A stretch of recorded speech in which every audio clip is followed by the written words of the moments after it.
चलो roll it. First of all क्या कहना चाहेंगी Rinku ji, finally Bigg Boss 17 में चली गई है, लोगों को उनका परफॉर्मेंस भी अच्छा लग रहा है, आपको अब तक उनका परफॉर्मेंस कैसा लगा? भाई मेरी अनमोल रतन Rinku Dhawan, I am very happy that firstly she is part of such a big platform. उनको ये अपॉर्चुनिटी मिली after 30 years of being in the industry, तो it's commendable, high time that she should have explored this platform and been on this show इसके पहले। But ठीक है, हर चीज़ का एक सही समय होता है, जो होता है वो अच्छे के लिए होता है, और वो 17 का खतरा में अगर आई है इस बार, तो मुझे लगता है कि वो उनकी पूरी कोशिश होगी टू अपनी पूरी पर्सनालिटी दिखाने अपनी ऑडियंस को कि वो एक्चुअली क्या है।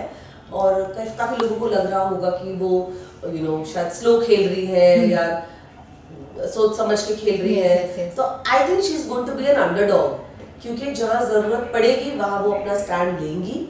This is what experience does to you, कि आपको पता होता है कहाँ बोलना है, क्या बोलना है, इसी को एक्सपीरियंस कहते हैं। तो I think she is doing pretty well. जब इतने सालों बाद वो ब्रेक ली थी, मतलब नहीं आ रही सामने, नहीं आ रही थी पर्दे के सामने, लेकिन जब उनको बिग बॉस से ऑफर आया तो आपका क्या रिएक्शन था और उनका क्या रिएक्शन था? तो मुझे तो बहुत लास्ट में पता चला कि वो जा रही है, क्योंकि उनका भी आई थिंक जाने के एक हफ्ता 8 दिन पहले ही शायद वो फाइनल हुई थी। And because she is so honest कि उन्होंने मुझे बताया तक नहीं कि वो ये शो कर रही है, बिकॉज उनके कॉन्ट्रैक्ट में लिखा था कि किसी को बताना नहीं, तो इसलिए उन्होंने किसी को नहीं बताया। अनुभव सिंह बस्सी का शो है, किसी को मत बताना, उसको रिंकू दीदी ने लगता है बहुत सीरियसली ले लिया, और उन्होंने एक्चुअली किसी को नहीं बताया। सो ये तो I reached out to her when I got to know. So from that मुझे सिर्फ इतना समझ में आया कि यार देखो कितनी ऑनेस्ट है बंदी।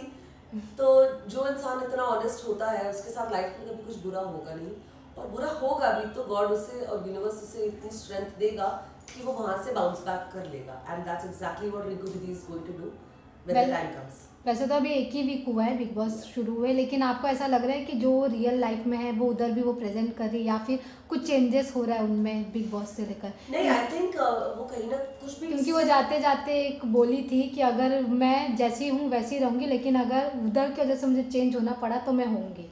यस। सो जितना मैंने अभी तक देखा है, मुझे नहीं लगता कि घर में किसी को भी देख के रिंकू दीदी या तो इनसिक्योर फील कर रही हैं, या उनको लग रहा है कि उनको अपनी गेम अप करनी पड़ेगी, या वो इन्फ्लुएंस हो रही है किसी के गेम प्ले से कि यार ये इतना कर रहा है मुझे भी करना चाहिए।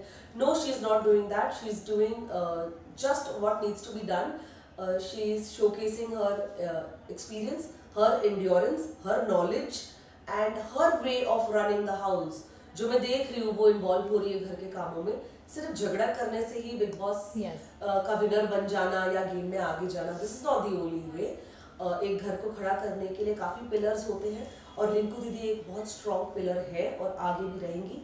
ये लोगों को जब गेम और आगे जाएगी तब पता चलेगा। जैसे कि आपने पिलर की बात की, तो आपको क्या लग रहा है कि अब तक इस वीक में रिंकू दीदी का कौन पिलर बन रहा है, कौन उन्हें सपोर्ट कर रहा है, या फिर कौन उनके कॉम्पिटिटर्स है? देखो, कॉम्पिटिटर्स तो सब है, जो उनके सपोर्टर्स है ना इस वक्त, वो भी उनके कॉम्पिटिटर्स ही है इवेंचुअली। बट क्या हो रहा है ना, जब लाइक माइंडेड लोग एक साथ मिलते हैं और एक दूसरे को सपोर्ट करते हैं ना, तब उनको गेम की ट्रू स्पिरिट पता होती है। तो अगर वो आज रिंकू दीदी को सपोर्ट कर रहे हैं, तो कल अगर ज़रूरत पड़े तो वो नॉमिनेट करने से भी पीछे नहीं हटेंगे, because that's the way you play the game. लेकिन अब अगर देखा जाए फिलहाल तो दिमाग के रूम में जो है जितने भी कंटेस्टेंट्स हैं वो सारे रिंकू दीदी के फेवर में हैं। और अगर सेव करने की अपॉर्चुनिटी भी अभी आई थी लास्ट टास्क में, नॉमिनेशंस में, तो सब ने रिंकू दीदी का नाम लिया था। तो मुझे ऐसे लगा वाह यार, लोग लड़ झगड़ के या रिश्ते बना के अपने आप को शायद सेव कर रहे हैं, या उनके रिश्ते जो बन रहे हैं वो लोग उन्हें सेव कर रहे हैं। रिंकू दीदी सोलो खेल रही हैं, she is just lending her shoulder, her experience and her opinions to people when they ask you. और ये बहुत अच्छा साइन था कि she is gain support, that the whole team wanted to save her, the whole room of दिमाग wanted to save her. Apart from Rinku didi, आपका कौन और फेवरेट कंटेस्टेंट? मुझे ऑफ कोर्स विक्की अंकिता बहुत पसंद है, बिकॉज वो बहुत इन्वॉल्व है गेम के अंदर और पूरी तरह घुस गए हैं, और उनकी सारे जो फ्लेवर्स हैं, एज अ कपल बोलो, एज इंडिविजुअली बोलो, वो सारे दिख रहे हैं और बहुत एंटरटेनिंग लग रहा है उनको देख के। मुनव्वर आई रियली लाइक, क्योंकि बहुत अमेजिंग पर्सनालिटी है मुनव्वर। एक तो शब्दों का जो उनका खेल है, मैं वहीं से उनके साथ कनेक्ट करती हूँ, क्योंकि मुझे लगता है कहीं ना कहीं मैं भी ये जो काफिया वो करते हैं इसका शौक मुझे भी बहुत है। तो मज़ा आ रहा है उनको देख के बहुत। थोड़ा बीच में मुझे लग रहा था कि वो बहुत इमोशनल जोन में जा रहे हैं, but I can see that no, he is overcoming जो भी उनका मेंटल स्टेटस होगा, और वो अब गेम में पूरी तरह आ रहे हैं। तो मज़ा आ रहा है। जैसे कि बिग बॉस OTT 2 देखा गया था, काफ़ी एंटरटेनिंग था, उसमें हर चीज़ हुआ था। एज़ कम्पेयर टू OTT 2, आपको ऐसा लग रहा है कि इधर भी एंटरटेन होगा वैसा जैसा हुआ था पहले? ऑफ कोर्स, एक तो मुझे लगता है किसी भी दो चीज़ के अंदर जो ये हम ना चाहते हुए भी जब हम कंपैरिजन करते हैं ना, वो हमें नहीं करनी चाहिए, because we have to take every project as a different flavour, क्योंकि लोग अलग है। अगर सेम चीज़ आप देखोगे तो आपको कोई मज़ा नहीं आएगा। आपको खुद, अब अभिषेक को हम देख रहे हैं तो हमको यही लग रहा है ना कि वो देखा दिखाया रटा रटाया कर रहा है, तो ये हमको भी वो दिखता है वो। So it's a nice thing that 17 अलग टाइप के लोग आए हैं घर के अंदर और अपना अपना फ्लेवर दे रहे हैं, तो मज़ा आ रहा है। और मुझे लगता है फर्स्ट वीक में ही काफ़ी ड्रामा, काफ़ी मुद्दे और काफ़ी सारी चीज़ें ऐसी आ गई थी जो शायद कहीं ना कहीं वीकेंड के वार पे भी एड्रेस नहीं की जा सकी, क्योंकि इतना कंटेंट था। तो मुझे लगता है पहली बार ऐसे हुआ कि फर्स्ट वीक के अंदर उनको इतना कंटेंट मिल गया, तो ये कहीं भी स्लो नहीं जा रहा season 17। And people will grow on you, these contestants will grow on you, because सबके रियल साइड्स अब दिख रहे हैं। जो पहले 2-3 दिन में शांत भी थे, तो वो अभी भी आ रहे हैं सामने। अभिषेक का परफॉर्मेंस आपको कैसा लग रहा है? क्योंकि OTT 2 के तो रनर अप थे, नहीं जीत पाए, लेकिन अब वो फिर से OTT 17 में है, तो आपको क्या कैसा लग रहा है? आई थिंक अभिषेक को थोड़ा और लेटर ऑन आना चाहिए था इस गेम में। He was not ready for this, because वो अपना, उनका कोई बैलेंस ही नहीं है। हैंड फुट माउथ कोऑर्डिनेशन होता है ना, तो कहीं ना कहीं मुझे लगता है कुछ उनका है ही नहीं। दिल दिमाग दम सब फैल के बिखर के आ रहा है बाहर, और कुछ भी ऐसा नहीं लग रहा कि उनके अंदर थोड़ा भी संयम है for anything. He is losing his cool on everything. So क्या टेस्टोस्टेरोन लेवल्स लगता है बहुत हाई हो गए उनके, तो या तो उनको मेडिटेट करना चाहिए, वर्कआउट नहीं करना चाहिए, because it's not working for him, because he is going way out of line and very aggressive even towards Isha. मुझे भी देख के कई बार डर लगता है कि ठीक है, ताली दो हाथ से नहीं बचती, कुछ ना कुछ हो रहा होगा जिस वजह से दोनों के बीच में इतनी फ्रिक्शन आ रही है, but he is very aggressive यार। ऐसा कह सकते हैं कि OTT 2 में वो थोड़े ठीक शांत थे, तो 17 में मैंने उनको देखा ही नहीं। मुझे आई डोंट रिमेम्बर। मेरे लिए Abhishek is a new face in season 17। हालांकि मैंने सब बिग बॉस देखे, लेकिन फिर भी आई एम सरप्राइज कि मुझे नहीं आए थे क्या ये बिग बॉस OTT में थे, है ना? Sorry, but keeping that aside, I don't know that part of him, but here also जितने अग्रेसिव वो है उसकी ज़रूरत ही नहीं है, और उनके लिए अच्छा नहीं होगा बिकॉज इतने अग्रेशन के साथ कोई भी आपके साथ काम नहीं करना चाहेगा।